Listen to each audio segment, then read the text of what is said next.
Almost all of us now know the disgusting things the Chinese eat. However, we cannot ignore some of the European food.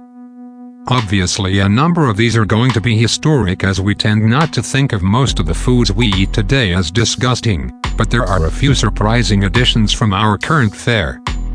One caveat: I love offal, therefore I am resisting the temptation to bow to the modern tendency to be shocked by fairly traditional cuts of it. So don't expect a list full of kidneys, livers, and hearts, all of which are delicious and you should try them. Number 10. Alaskan Ice Cream.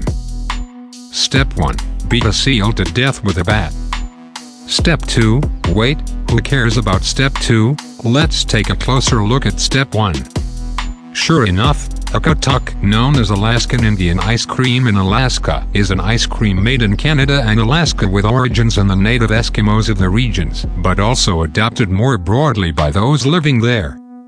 Whereas the rest of us use fat from eggs or milk to make our ice cream, this one uses caribou fat and oil from freshly beaten seals. Yes, you can legally beat seals to death in Canada. You can also legally hunt polar bears. It is mixed with berries and sweet roots. And if the idea of sweetened and chilled seal fat doesn't turn your stomach, how about this? It is traditionally made with the addition of fish and dried moose meat. Yup, fishy, meaty, ice cream made from bashed seals and animal fat. It's not helped by the fact that it looks like a bowl of sick either. Number 9. Rocky Mountain Oysters.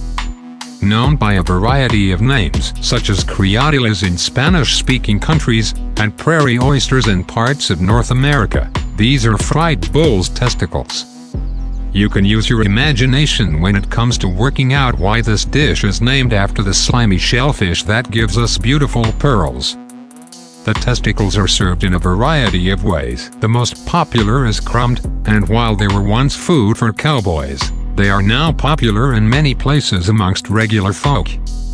If you get a hankering for a mouthful of balls, you can drop into Bruce's Bar in Colorado, where they have been serving them since 1957. In an effort to mix things up, they also serve lamb and bison testes.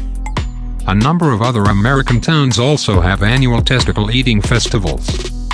Number 8. Blood clot soup. Blood sausage, or black pudding as it is also known, is one thing, but a bowl full of blood clots is another thing entirely. Unless you're Lithuanian. Krainstriuba juka is a soup composed of the flesh of an entire chicken, duck, or goose and a good-sized cup full of blood. It is all boiled together with a few herbs and some barley and eaten with black bread. Blood is a popular dish of many European countries and is eaten in a variety of ways. Most commonly, as mentioned, as sausage. But in Scandinavian nations it is also sometimes served as blood pancakes with a side of reindeer meat. On the whole, Lithuanian food is very rich and extremely good, and the nation has very low rates of obesity. Maybe we all need to start drinking blood clots. Number 7. Fish guts. At the height of its use in the 1st century AD, garum, a sauce made from rotting fermented fish innards, was incredibly popular in the Roman Empire.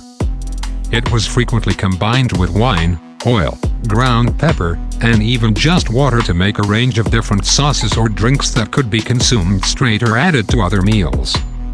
Even the most cash-strapped laborer could afford basic garum, while the fanciest version would bankrupt even the wealthy middle-class landowner.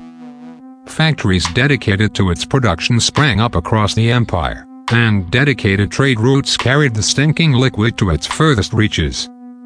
There is no exact equivalent in the West today, though the fish sauces of Asia come close, and English Worcestershire sauce is made from fermented whole anchovies, guts included. Wildly popular at the height of the Roman Empire, it faded with its fall and drifted out of Western cuisine, perhaps due to the utter stink of the stuff. Number 6. Rotten shark. Talking of stinky, the Icelandic national dish of cured, rotten shark is putrid in the extreme. Made from the Greenland shark, hakarl is poisonous when eaten raw and fairly rank when eaten cured. It's been fermented in Iceland for centuries and is even mentioned in the Icelandic sagas. The tissues of the Greenland shark contain large amounts of ammonia-rich urea, a compound also found in that well-known delicacy called urine. And if that wasn't bad enough, the horror is multiplied by curing the shark and then letting it decompose for a couple of months before hacking off chunks of pungent, decaying, rubbery flesh. Some who have eaten offal say that it's the most rancid food on earth. I'll take their word for it because I sure as hell don't plan on ever putting it near my mouth. Number 5. Mice.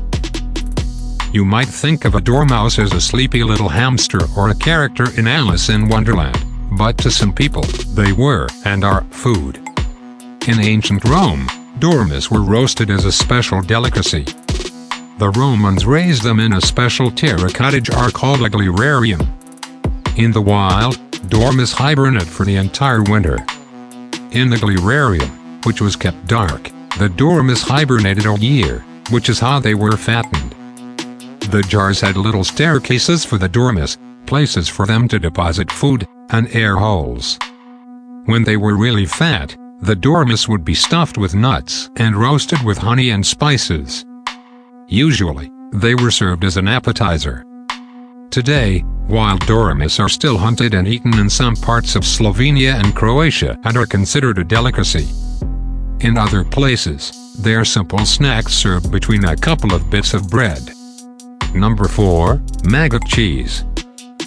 Cashew marzu is a traditional Sardinian cheese made from sheep's milk.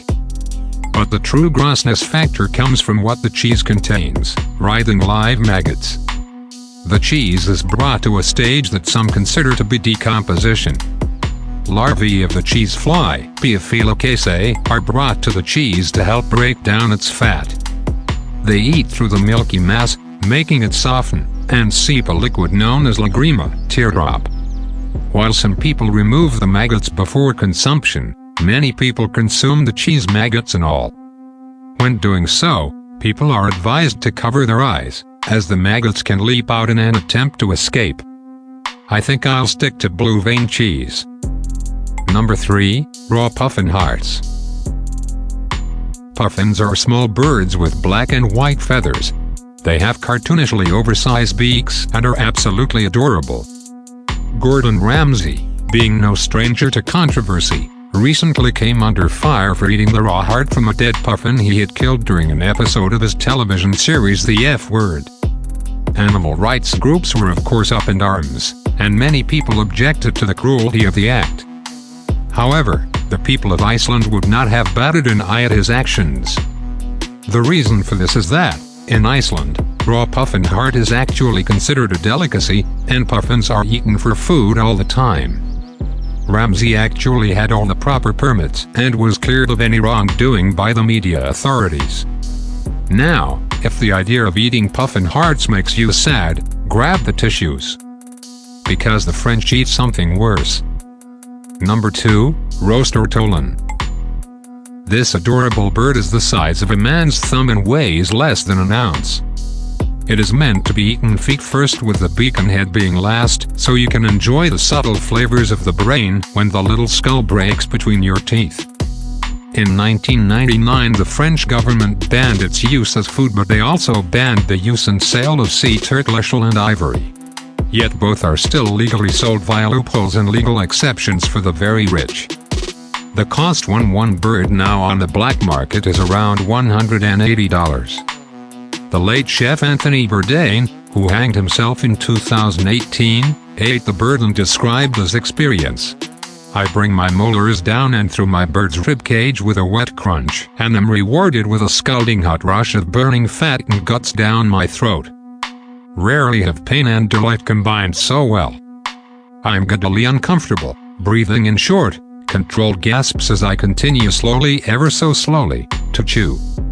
With every bite, as the thin bones and layers of fat, meat, skin, and organs compact in on themselves, there are sublime tribbles of varied and wondrous ancient flavors.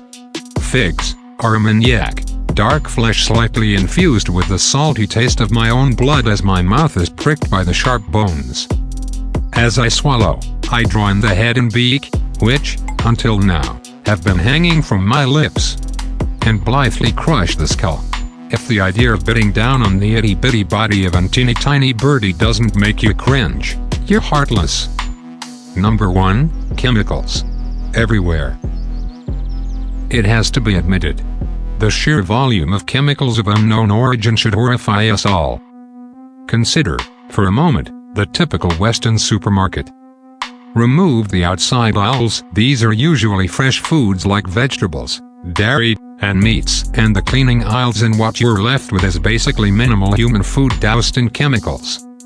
The chemicals serve many purposes. They add color to anemic products that basically look like sludge when mass-produced in factories. They add or enhance flavor, when all the natural flavor in the form of fats is stripped out, due largely to the shockingly incorrect and widespread belief that animal fat is dangerous to humans. And they add texture-modifying qualities, to keep powders dry, to keep liquids wet, or to combine items that naturally repel each other together, emulsifiers.